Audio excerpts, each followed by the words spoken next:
Hello everyone, सभी को नमस्कार। आप सभी का एक बार फिर से स्वागत है मेरे इस यूट्यूब चैनल पे। अभी कुछ दिनों पहले ही झारखंड हाई कोर्ट में असिस्टेंट की वैकेंसी आई थी, जिसका फॉर्म भरने का अंतिम तारीख 22 मार्च है। अगर किसी ने उस फॉर्म को नहीं भरा है तो भर दीजिए, क्योंकि ऐसी वैकेंसी बार बार नहीं आती। अभी आज के इस वीडियो में हम लोग देखेंगे झारखंड हाई कोर्ट के द्वारा सिविल कोर्ट में जो टाइपिस्ट, कोर्ट रीडर और डिपोजिशन टाइपिस्ट की वैकेंसी आई है। मेरे पिछले वीडियोज़ में काफ़ी कमेंट्स आए हैं कि इस वैकेंसी के बारे में कुछ बताएं। तो चलिए देखते हैं इसके नोटिफिकेशन को और समझते हैं कुछ बारीकियों को, जिससे फॉर्म भरना हो जाएगा आसान। साथ ही में हम आप लोग के साथ शेयर करेंगे अपना खुद का टाइपिंग का मार्क्स जो हम अलग अलग एग्ज़ाम में लाए हैं। तो चलिए बिना समय गवाए हुए शुरू करते हैं। तो ये जो वैकेंसी आई है वो हाई कोर्ट ऑफ झारखंड की तरफ से है, लेकिन इसमें जो आपको पोस्टिंग मिलेगी वो सिविल कोर्ट में मिलेगी। किस किस पोस्ट पे है? Typist, copyist, court reader cum deposition writer और डिपोजिशन टाइपिस्ट। तो आइए इनका सीट डिस्ट्रीब्यूशन देख लें। टाइपिस्ट या कॉपिस्ट के लिए टोटल 17 सीट है। Court reader cum deposition writer के लिए 14 सीट है। डिपोजिशन टाइपिस्ट 218 सीट है। सबसे ज़्यादा जो सीट है वो डिपोजिशन टाइपिस्ट के लिए है। जो फॉर्म भरने का जो डेट है वो 1 मार्च से स्टार्ट हो चुका है और ये फॉर्म 31 मार्च तक भराएगा। आप लोग कोशिश कीजिएगा कि 31 मार्च का वेट मत कीजिए, पहले ही अगर आपको फॉर्म भरना है तो भर दीजिए। आइए अब थोड़ा सा सैलरी का बात कर लें। टाइपिस्ट या कॉपिस्ट और court reader cum deposition writer, ये दोनों का जो लेवल है वो लेवल 4 पे है। इसमें बेसिक जो सैलरी होती है, बेसिक पे, वो 25,500 से स्टार्ट होता है और 81,100 तक जाता है। अभी का जो डीए है वो 4% बढ़ चुका है, लेकिन अभी का डेटा मुझे मिला नहीं है, क्योंकि जब 50% ये डीए टच होता है तो एचआरए वगैरह चेंज होता है, इसलिए मैं 46% पे ही कैलकुलेट कर रहा हूँ। डीए, एचआरए वगैरह सब मिलके अगर हम इन हैंड सैलरी देखेंगे तो करीब 47,000 से 49,000 के बीच में ये आएगा। ये थोड़ा कम भी जा सकता है, क्योंकि एचआरए अगर आपको किस सिटी में पोस्टिंग मिलती है, किस सिटी में आप काम कर रहे हो, उसके हिसाब से आपको एचआरए मिलता है, टीए मिलता है और डीए ऑन टीए मिलता है। तो इसलिए ये वेरिएबल है। आप मान के चलिए मोटा मोटी आपको इसी के आसपास सैलरी मिलेगी इन दोनों पोस्ट पे। जो डिपोजिशन टाइपिस्ट है उसका जो लेवल है वो लेवल 2 पे है, तो लेवल 2 पे आपको करीब करीब इसके आसपास सैलरी मिलेगी 36 से मतलब 34.5 से 36.5 के बीच में। जो बेसिक क्राइटेरिया है वो आपको ग्रेजुएट होना होगा इस फॉर्म को भरने के लिए, और आपको इंग्लिश और हिंदी की टाइपिंग आनी चाहिए।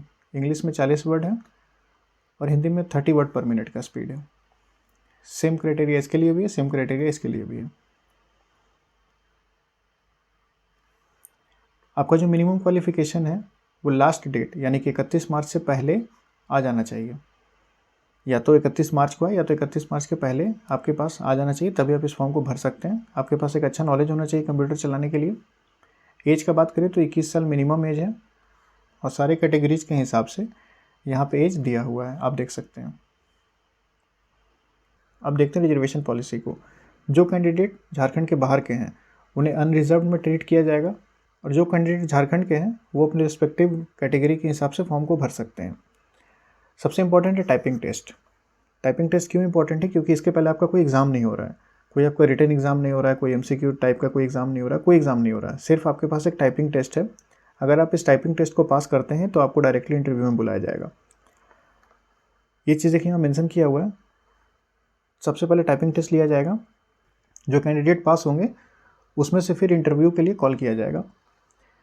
देखिए 8 नंबर पॉइंट में साफ लिखा हुआ है, मेरिट लिस्ट जो बनेगी वो हिंदी टाइपिंग के अनुसार बनेगी, ना कि इंग्लिश टाइपिंग के अनुसार बनेगी। इंग्लिश टाइपिंग जो है वो सिर्फ और सिर्फ क्वालिफाइंग नेचर का होगा, उससे सिर्फ आप क्वालिफाई करेंगे। ऐसा नहीं है कि उसका आपका मार्क्स कहीं ऐड होगा। मेन जो मार्क्स जो आपका ऐड होगा वो हिंदी टाइपिंग के हिसाब से होगा, और इसी से आपकी मेरिट लिस्ट बनेगी, इसी से आपको इंटरव्यू में कॉल आएगा। तो आप लोग को हिंदी टाइपिंग पे ज़्यादा ध्यान देना है। इंग्लिश में तो आपको पास करना ही है, क्योंकि वो क्वालिफाइंग नेचर, अगर आप फेल करेंगे तो आपका आगे नाम नहीं जाएगा, आप सेलेक्ट नहीं हो पाएंगे। लेकिन हाँ, हिंदी टाइपिंग पे मार्क्स बनेगा और उसी से आपका फाइनल सिलेक्शन होगा। अब देख लेते हैं कि क्या क्या आपको डॉक्यूमेंट्स आपको इंक्लोज करने होंगे इसमें। तो आपका एक फ़ोटोग्राफ लगेगा, सिग्नेचर लगेगा, मैट्रिक आपका सर्टिफिकेट लगेगा, वही जो मार्कशीट होता है वही सर्टिफिकेट होता है। प्रोविजनल आपका या ओरिजिनल आपका सर्टिफिकेट लगेगा ग्रेजुएशन का, या इक्विवेलेंट जो भी उसके समकक्ष होगा वो लगेगा। आपको देखिए इसमें सर्टिफिकेट भी अपलोड करना होगा टाइपिंग स्पीड का, इंग्लिश और हिंदी दोनों में। वो भी एक रिकॉग्नाइज्ड या रजिस्टर्ड इंस्टीट्यूट के, आपको ये दोनों सर्टिफिकेट अपलोड करने होंगे। ये जो आप रेसिडेंस सर्टिफिकेट लगाएंगे जो कि फॉर्मेट है झारखंड गवर्नमेंट का उसके हिसाब से, तो ये SDO लेवल का होना चाहिए और नहीं तो CO लेवल का होना चाहिए। इसी तरीके से आप अपना कास्ट सर्टिफिकेट लगाएंगे, आप इसको पढ़ लीजिएगा अच्छे से। जो EWS वाले होंगे वो EWS का अपना सर्टिफिकेट लगाएंगे। डिजिबिलिटी के केस में आप अपना डिजिबिलिटी का सर्टिफिकेट लगाएंगे। नो ऑब्जेक्शन सर्टिफिकेट वो लोग लगाएंगे जो पहले से कहीं काम कर रहे हैं। इसको आप लोग अच्छे से पढ़ लीजिएगा। बात कर लें क्या क्या आपको अपलोड करना है किस फॉर्मेट में। तो आपका जो फोटोग्राफ होगा, सिग्नेचर होगा और आपका सर्टिफिकेट होगा, ये तीनों याद रखिएगा JPG के फॉर्मेट में अपलोड होगा। आप इसको PDF में अपलोड करने की कोशिश मत कीजिएगा, नहीं होगा। एग्जामिनेशन फ़ी की बात करें तो वो 500 और 125 है रिस्पेक्टिव कैटेगरी के हिसाब से। काफ़ी ज़्यादा ऑप्शन है आपके पास, debit card, credit card, UPI, net banking, किसी भी तरीके से आप कर सकते हैं। हाँ, इंपॉर्टेंट चीज़, अगर आप एक बार फ़ी पेमेंट कर दे रहे हैं तो फिर आपको फ़ी रिफंड नहीं होगा, ऐसा इस नोटिफिकेशन में लिखा हुआ है। आप लोग फॉर्म को ध्यान से भरिएगा क्योंकि यहाँ पे लिखा हुआ है रिक्वेस्ट फॉर चेंज और correction in any particulars in the application form once submitted finally will not be entertained under any circumstances. तो अगर आप एक बार जो फॉर्म भर दे रहे हैं उसको आप रिक्वेस्ट करके चेंज नहीं करवा सकते हैं, तो आप ध्यान से भरिएगा पहले ही बार में। जो टाइपिंग टेस्ट होगा उसका जो भी शेड्यूल होगा, जो भी वेन्यू होगा, जो भी डेट होगा, जो भी उससे रिलेटेड जो भी इन्फॉर्मेशन होगा वो टाइम टू टाइम आपको पता चल जाएगा ऑफिशियल वेबसाइट से। जो टाइपिंग टेस्ट होगी वो कंप्यूटर पे होगी।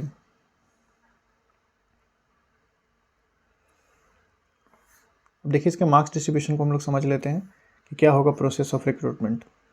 तो जो टाइपिंग टेस्ट होगी वो टोटल 90 मार्क्स की होगी। इसमें इंग्लिश होगा, हिंदी होगा। देखिए इन्होंने साफ लिख दिया क्वालिफाइंग इन नेचर, इसको बस आपको पास करना है, क्वालिफाई करना है। 200 वर्ड मिलेगा आपको, ध्यान रखिएगा 200 वर्ड मिल रहा है। ये जो वर्ड होंगे वो स्पेस से सेपरेटेड होंगे, मतलब ये भी एक वर्ड में काउंट होगा, ये भी एक वर्ड में काउंट होगा। SSC की तरह नहीं होगा कि किसी वर्ड को 5 के एवरेज से वो कैलकुलेट करेंगे। हिंदी टाइपिंग टेस्ट में भी आपका ये जो फॉन्ट होगा क्रुतिदेव होगा, इसमें आपको 300 वर्ड मिलेंगे, 10 मिनट में टाइप करना होगा 30 वर्ड पर मिनट के स्पीड से।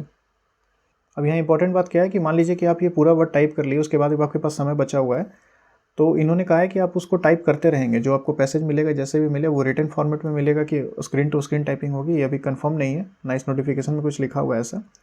मतलब जो भी पैसेज मिला था या जो भी आपको कंटेंट मिला था, अगर आप पूरा टाइप कर लिए तो आप वापस उसे टाइप करेंगे। इसका जो कैंडिडेट इसे पास करेंगे हिंदी टाइपिंग टेस्ट को, उन्हें इंटरव्यू के लिए कॉल किया जाएगा और फिर फाइनली 3 टाइम्स बुलाया जाएगा इंटरव्यू के लिए। इंटरव्यू में पास होने पे आपकी नौकरी लग जाएगी।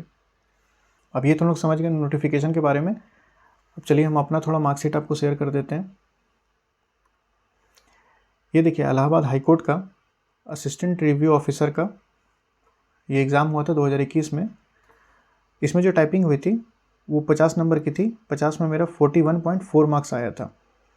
ये अच्छा मार्क्स है, ये पहली बार मैंने टाइपिंग टेस्ट दी थी, तो इसलिए इसमें थोड़ा सा मार्क्स कम है, अभी के हिसाब से कम है। लेकिन हाँ, जब मैं पहली बार जब एग्ज़ाम दे रहा था उस टाइम तो ये मार्क्स देख के बहुत खुशी हुई थी कि चलिए मेरी भी टाइपिंग हो सकती है एग्ज़ाम में। वो अलग बात है मैं इस एग्ज़ाम में पास नहीं किया। ये सुप्रीम कोर्ट ऑफ इंडिया के अंदर वैकेंसी आई थी जूनियर कोर्ट असिस्टेंट की 2022 में। इसमें भी टाइपिंग थी। इसमें 35 वर्ड पर मिनट की स्पीड चाहिए थी। आपको मैं इलाहाबाद हाई कोर्ट के बारे में बता दूं कि इसमें जो स्पीड थी वो 25 वर्ड पर मिनट की थी। इसके हिसाब से मेरे ये इतने मार्क्स आए थे। इस वाले में जो स्पीड थी वो 35 वर्ड थी, इसमें मेरी 36 के आसपास स्पीड बनी थी। ये एम्स कॉमन रिक्रूटमेंट एग्जामिनेशन का मार्कशीट मैं आपको दिखा रहा हूँ। ये कुछ दिन पहले दिसंबर में हुआ है। इसमें भी देखिए 36.44 की स्पीड मेरी बनी थी, एक्यूरेसी 90.11 थी। तो इसमें भी मैं पास हुआ था, लेकिन फाइनल मेरी जो मेरिट है वो नहीं बन पाई थी, 149 रैंक आया था। तो आप देख सकते हैं कि टाइपिंग मेरी ठीक है, अच्छी है। मैं भी इस फॉर्म को भर रहा हूँ क्योंकि बहुत अच्छा फॉर्म है। हाई कोर्ट या सिविल कोर्ट का जो भी जॉब होता है बहुत अच्छा जॉब माना जाता है। तो आप लोग इस फॉर्म को भरिए, बहुत अच्छे से तैयारी कीजिए। अगर आपको ये वीडियो पसंद आया है तो लाइक करें, शेयर करें, सब्सक्राइब करें इस चैनल को जिसका नाम है देख लो ज़रा। Thank you.